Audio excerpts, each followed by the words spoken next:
ایک شخص عمیر یا بلال نے رسول اللہ صلی اللہ علیہ وسلم سے پڑی ہوئی چیز کے بارے میں دریافت کیا۔ آپ نے فرمایا اس کی بندھن پہچان لے، یا فرمایا کہ اس کا برتن اور تھیلی کو پہچان لے، پھر 1 سال تک اس کی شناخت کا اعلان کراؤ، پھر اس کا مالک نہ ملے تو اس سے فائدہ اٹھاؤ، اور اگر اس کا مالک آ جائے تو اسے سونپ دو۔ اس نے پوچھا کہ اچھا گمشدہ اونٹ کے بارے میں کیا حکم ہے؟ آپ کو اس قدر غصہ آ گیا کہ رخسار مبارک سرخ ہو گئے، یا راوی نے یہ کہا کہ آپ کا چہرہ سرخ ہو گیا۔ یہ سن کر آپ صلی اللہ علیہ وسلم نے فرمایا، تجھے اونٹ سے کیا واسطہ؟ اس کے ساتھ خود اس کی مشق ہے اور اس کے پاؤں کے سم ہیں، وہ خود پانی پر پہنچے گا اور خود پی لے گا اور خود درخت پر چرے گا، لہٰذا اسے چھوڑ دو یہاں تک کہ اس کا مالک مل جائے۔ اس نے کہا کہ اچھا گمشدہ بکری کے بارے میں کیا ارشاد ہے؟ آپ نے فرمایا وہ تیری ہے یا تیرے بھائی کی، ورنہ بھیڑیے کی غذا ہے۔ صحیح بخاری حدیث نمبر 91۔ رسول اللہ صلی اللہ علیہ وسلم سے کچھ باتیں دریافت کی گئیں کہ آپ کو برا معلوم ہوا، اور جب اس قسم کے سوالات کی آپ صلی اللہ علیہ وسلم پر بہت زیادتی کی گئی تو آپ کو غصہ آ گیا۔ پھر آپ نے لوگوں سے فرمایا، اچھا اب مجھ سے جو چاہو پوچھو۔ تو ایک شخص نے دریافت کیا کہ میرا باپ کون ہے؟ آپ نے فرمایا تیرا باپ حذافہ ہے۔ پھر دوسرا آدمی کھڑا ہوا اور اس نے پوچھا کہ یا رسول اللہ میرا باپ کون ہے؟ آپ نے فرمایا کہ تیرا باپ سالم شیبہ کا آزاد کردہ غلام ہے۔ آخر حضرت عمر رضی اللہ تعالی عنہ نے آپ کے چہرہ مبارک کا حال دیکھا تو عرض کیا، یا رسول اللہ ہم ان باتوں کے دریافت کرنے سے جو آپ کو ناگوار ہوں اللہ تعالی سے توبہ کرتے ہیں۔ صحیح بخاری حدیث نمبر 92۔ ایک دن رسول اللہ صلی اللہ علیہ وسلم گھر سے نکلے تو عبداللہ بن حذافہ کھڑے ہو کر پوچھنے لگے کہ حضور میرا باپ کون ہے؟ آپ نے فرمایا حذافہ۔ پھر آپ نے بار بار فرمایا کہ مجھ سے پوچھو۔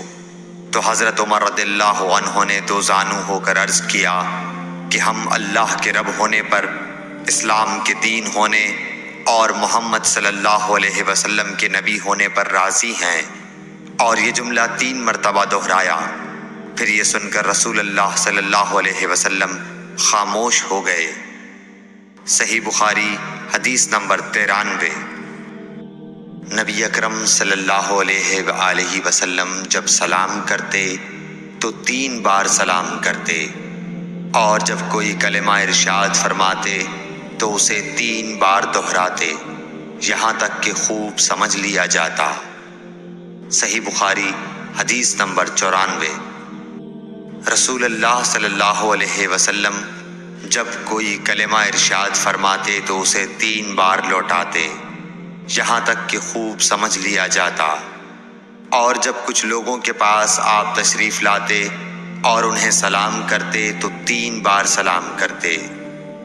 صحیح بخاری حدیث نمبر 95۔ عبداللہ بن عمر رضی اللہ عنہ کہتے ہیں کہ ایک سفر میں رسول اللہ صلی اللہ علیہ وسلم ہم سے پیچھے رہ گئے، پھر آپ ہمارے قریب پہنچے تو عصر کی نماز کا وقت ہو چکا تھا یا تنگ ہو گیا تھا، اور ہم وضو کر رہے تھے۔ ہم اپنے پیروں پر پانی کا ہاتھ پھیرنے لگے تو آپ نے بلند آواز سے فرمایا کہ آگ کے عذاب سے ان ایڑیوں کی جو خشک رہ جائیں خرابی ہے۔ یہ 2 مرتبہ فرمایا یا 3 مرتبہ؟ صحیح بخاری حدیث نمبر 96۔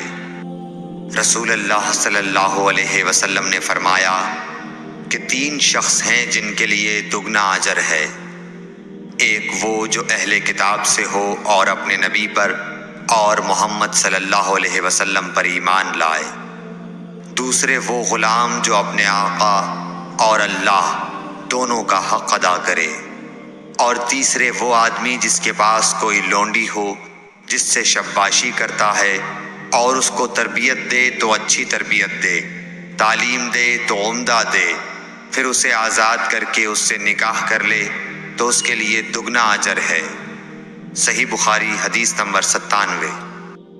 نبی صلی اللہ علیہ وسلم ایک مرتبہ عید کے موقع پر مردوں کی صفوں میں سے نکلے اور آپ کے ساتھ بلال رضی اللہ تعالیٰ عنہ تھے۔ آپ کو خیال ہوا عورتوں کو خطبہ اچھی طرح نہیں سنائی دیا تو آپ نے انہیں علیحدہ نصیحت فرمائی اور صدقے کا حکم دیا۔ یہ واز سن کر کوئی عورت بالی اور کوئی عورت انگوٹھی ڈالنے لگی، اور بلال رضی اللہ تعالیٰ عنہ اپنے کپڑے کے دامن میں یہ چیزیں لینے لگے۔ صحیح بخاری حدیث نمبر 98۔ حضرت ابو ہریرہ رضی اللہ تعالیٰ عنہ نے عرض کیا، یا رسول اللہ، قیامت کے دن آپ کی شفاعت سے سب سے زیادہ سعادت کسے ملے گی؟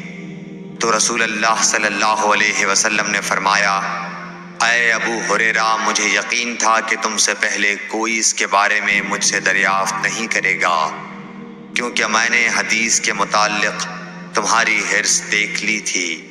سنو، قیامت کے دن سب سے زیادہ فیضیاب میری شفاعت سے وہ شخص ہوگا جو سچے دل سے یا سچے جی سے لا الہ الا اللہ کہے گا۔ صحیح بخاری حدیث نمبر 99۔ رسول اللہ صلی اللہ علیہ وآلہ وسلم نے فرمایا کہ اللہ علم کو اس طرح نہیں اٹھا لے گا کہ اس کو بندوں سے چھین لے، بلکہ وہ پختہ کار علماء کو موت دے کر علم اٹھائے گا، حتیٰ کہ جب کوئی عالم باقی نہیں رہے گا تو لوگ جاہلوں کو سردار بنا لیں گے، ان سے سوالات کیے جائیں گے اور وہ بغیر علم کے جواب دیں گے، اس لیے خود بھی گمراہ ہوں گے اور لوگوں کو بھی گمراہ کریں گے۔ صحیح بخاری حدیث نمبر 100۔